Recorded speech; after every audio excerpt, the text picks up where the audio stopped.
Isaías 61, verso 1, é aquela passagem que Jesus falou lá no livro de Lucas, quando ele foi ver a escritura primeiro na sinagoga, né? O Espírito do Senhor Jeová, o Senhor Deus, está sobre mim, porque o Senhor me ungiu para pregar boas novas aos mansos, enviou-me a restaurar os conflitos de coração, a proclamar liberdade aos cativos e abertura de prisão aos presos. Isaías 61, verso 1. Nome do livro e do profeta: Salvação de Jeová, de Yahvé. É o significado do nome Isaías, salvação de Yahvé. Isaías foi batizado com a nobre alcunha de o príncipe dos profetas, e isso por causa do caráter altamente messiânico de sua profecia. Ele é o profeta que mais fala sobre o Messias de Israel, sendo também de linhagem nobre. Ele é descrito como filho de Amós, marido de uma profetisa e pai de 2 filhos. Está lá em Isaías capítulo 1, verso 1, Isaías capítulo 8, verso 3. Tá? É muito importante que a gente frise isso aí. Capítulo 8, verso 3, está escrito assim, né? E fui ter com a profetisa, e ela concebeu e deu à luz um filho, e o Senhor me disse: põe-lhe o nome de Maher Salá Asbar. Eita glória, né? É forte, né?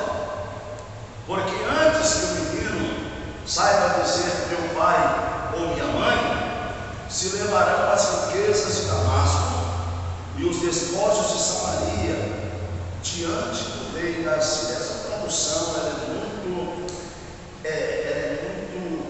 cuidadosa, né? Essa tradução revista e corrigida, ela preserva muito as palavras. Então aqui está dizendo assim: e foi ter com a profetisa. Está dizendo, quando você lê assim, foi simplesmente conversar com a profetisa, né? É a mesma coisa que aquela passagem, né? Que Jacó está brincando com Léia, e alguém olhou e viu Jacó brincando com Léia. Essa brincadeira, vocês sabem o que é, né? Só que a revista corrigida é muito delicada nas suas palavras, né? E é por isso que ela não fala, né, claramente aquilo que a gente sabe que estava acontecendo. Ele foi ter com a profetisa, teve filho com ela concebeu. Então esse foi ter com a profetisa, né? Ele casou-se com ela, né? Não foi ter relação com ela, porque não prostituto, né? Ele casou-se com ela e ela gerou um filho. Tá bom, meus irmãos? Então está aí, está escrito aqui na revista, Isaías capítulo 8, versículo 3. Ele pertencia à família real, sendo neto do rei Joás e primo do rei Uzias. Isaías exerceu seu ministério profético no palácio por aproximadamente 50 anos, no decorrer dos reinados de Uzias, Jotão, Acaz e Ezequias. Então, os 4 reis, né, que passaram aí, né, um período onde Isaías exerceu o seu ministério. Aí no capítulo 1, versículo 1 do livro do profeta Isaías, irmãos, tá? Visão de Isaías, filho de Amós, a qual ele viu a respeito de Judá e Jerusalém nos dias de Uzias, Jotão, Acaz e Ezequias, reis de Judá. Tá? Então, aí a confirmação dentro da Bíblia Sagrada. Conforme a tradição judaica, Isaías morreu cerrado ao meio, foi cerrado ao meio. Né? Olha o chamado profético, a responsabilidade. Né? Após ser enterrado vivo dentro de um tronco oco, de árvore oco, arrancaram toda a madeira de dentro do tronco, botaram Isaías dentro do tronco vivo e cerraram o tronco no meio. Aquele serrote que um pega de um lado, outro pega do outro, cerraram Isaías ao meio. Né? Por ordem do impiedoso rei Manassés. Né? Aí está lá em Hebreus 11, verso 35.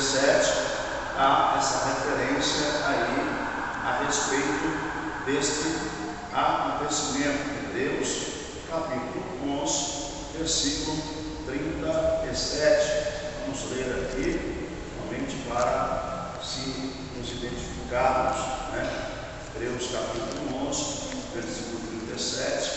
Foram apedrejados, cerrados, tentados, mortos a fio da espada, andaram vestidos de peles de ovelhas e de cabras, desamparados, aflitos e maltratados.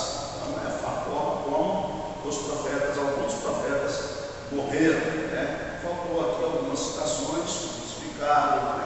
Queimado em fogueiras, lançado nas arenas aos animais, arrastado por cavalos pelas ruas, né?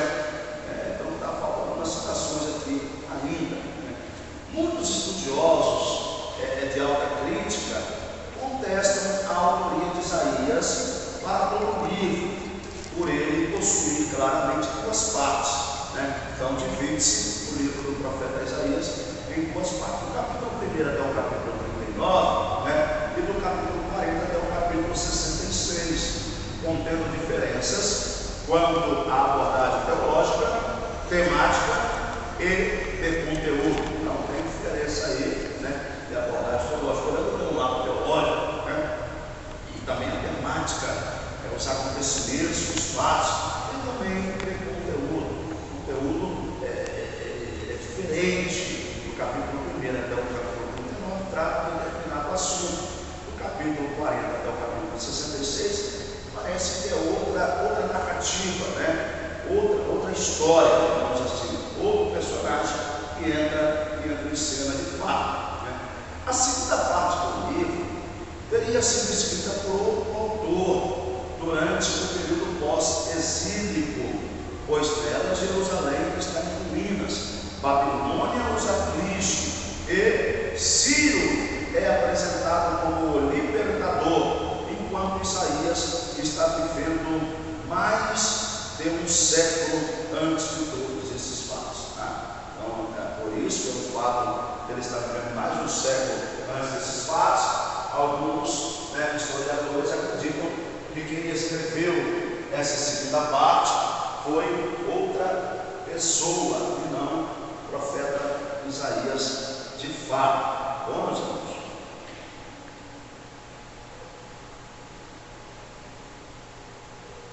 De fato, o estilo literário da segunda parte é bem diferente da primeira, bem como o realce teológico, né, sobre a pessoa de Deus e seus atributos são bem diferentes.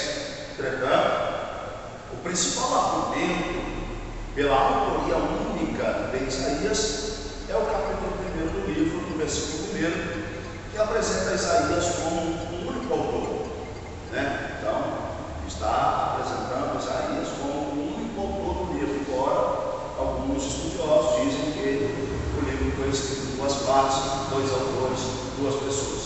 Outro fator que pesa a favor de uma única autoria do livro é que os evangelistas atribuem a Isaías trechos da segunda parte do livro, né? Em Mateus capítulo 3, encontramos menção de Isaías 40, verso 3, e em João 12, 38 a 41, encontramos também paralelo com Isaías 53, verso 1. Então, são textos e contextos, né, que se entrelaçam, né?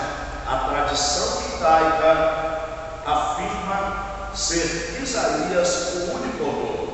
As profecias já cumpridas de Isaías, em especial as da segunda parte do livro, evidenciariam também a legitimidade do autor. Então, os acontecimentos, né, as profecias contidas na segunda parte do livro, né, dão a clara evidência, né, que seja Isaías o autor, ou o único autor do seu livro.